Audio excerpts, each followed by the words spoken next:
Hey, what's up, guys? It's Mr. Hill. We're going to be talking about life in the New Deal era, mostly about the arts in the New Deal, but a couple other odds and ends. For example, labor.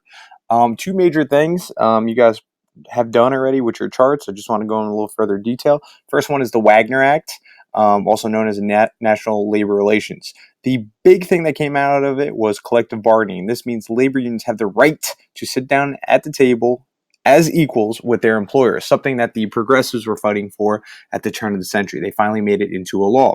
The other one is something that affects you guys, since some of you guys are starting to get into the workforce. It's minimum wage. It comes from the Fair Labor Standards Act. This establishes that employers have to pay you a certain amount, a minimum amount, not just peanuts like they did in the progressive era. Also, they establish how many hours a person could work. It started out 44 hours a week. Now it's 40 hours per week, and anything over that is overtime. You get time and a half for it. Nice job. This young gentleman right here with the bushy eyebrows, his name is John L. Lewis. He was the head, he was a big labor union guy. I think he was the head of the UAW, the United Auto Workers. And he really pushed for reforms by pushing the envelope and really irritating Roosevelt and his cabinet.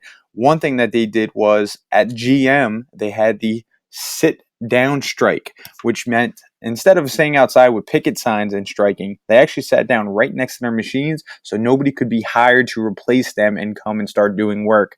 And this allowed them to get some of the reforms they wanted. Another thing is two new amendments that we got. The last one we talked about was the 19th Amendment, and that happened during World War I, or right after World War I. The 20th Amendment has to deal with the lame duck amendment. What that means is a president was a lame duck because they would be voted out of office in November and they wouldn't vacate until March. And this really irritated FDR because in 1932 he wanted to get right into the position but had to wait until March. So this gets pushed. Instead of taking over in March, they take over in January. The 21st Amendment, we've already mentioned before, this repeals the 18th Amendment. It ends prohibition, as you see in this newspaper article. The main reason why, not just because they wanted to drink during a depressing time, but this was an opportunity to tax alcohol and use that revenue to pay for different programs that FDR introduced. All right, African Americans. FDR was extremely weak on civil rights, unfortunately, but it was for political reasons. He got most of his support from Democrats who were located in the South. And as you know, Jim Crow laws were in the South. So if FDR attacked segregation Jim Crow, the Southern Democrats wouldn't back up his New Deal programs. So he had to kind of sidetrack that. But he did actually really try to help out African Americans as much as possible. For example, put more African Americans in the federal government since the 1870s or Reconstruction.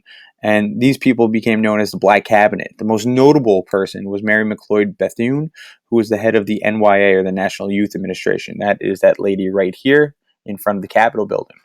But his biggest ambassador to civil rights and the African American community was his wife, Eleanor. One notable example was Marian Anderson, this very famous, world famous opera singer, was supposed to sing at the DAR Hall. DAR stands for the Daughters of the American Revolution, a group that can link their heritage all the way back to the American Revolution.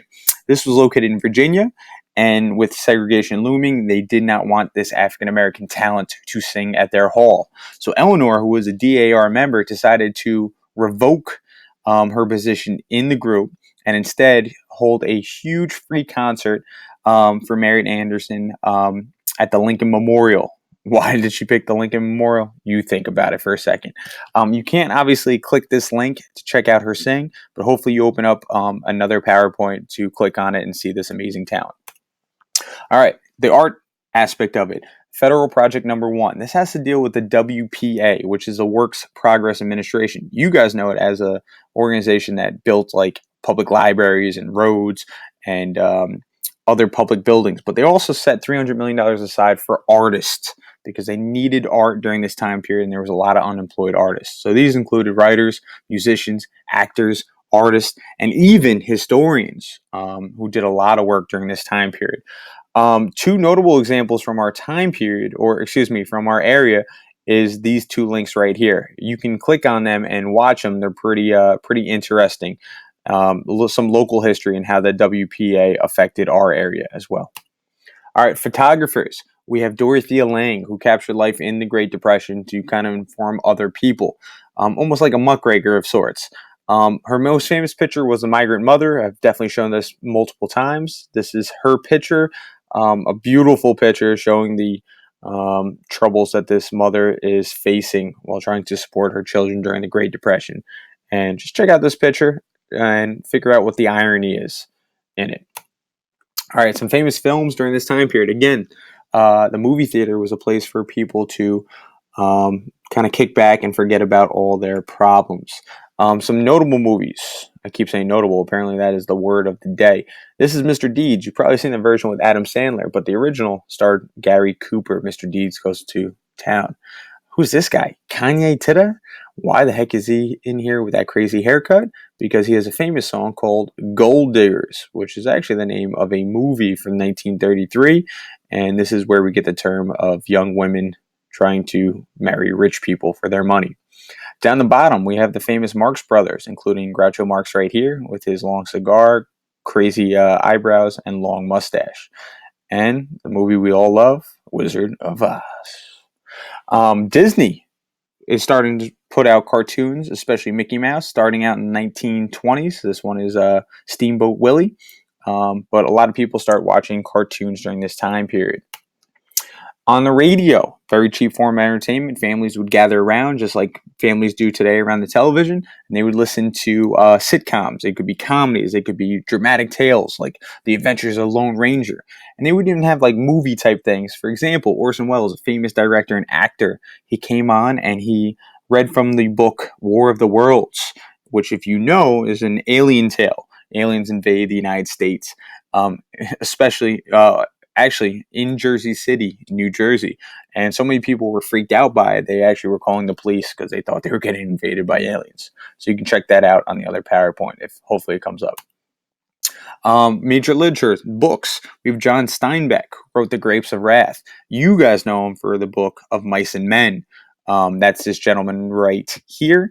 And his books were based out in California, the Salinas Valley, which is an area where a lot of Okies escape the Dust Bowl to go to.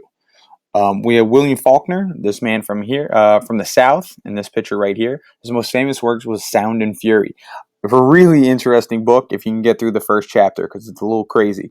But he's famous for this idea of stream of consciousness, this idea that each chapter he goes in the mind of one of his characters. So you see what that character's seeing, you hear what that character's feeling, and feeling what that character feels.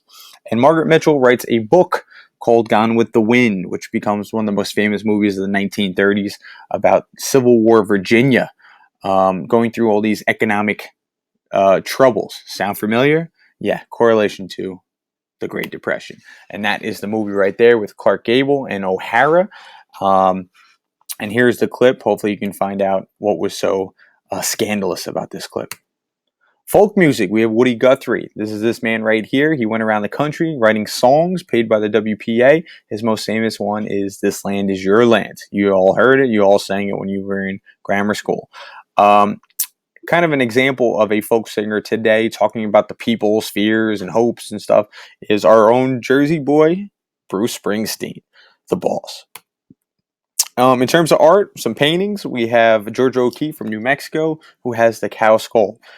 Take note of why she would have the cow skull during this time period, and also look at the colors. I'm not going to tell you my meaning of it because this is art. It's different to all people. Let's see if you can interpret it. Last but not least, we have American Gothic. You've seen this by Grant Wood's art.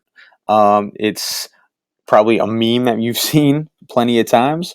Why these people? Why is it called American Gothic? I don't know. It's art. You decide. Have a good day. See you later. Good luck with the new deal.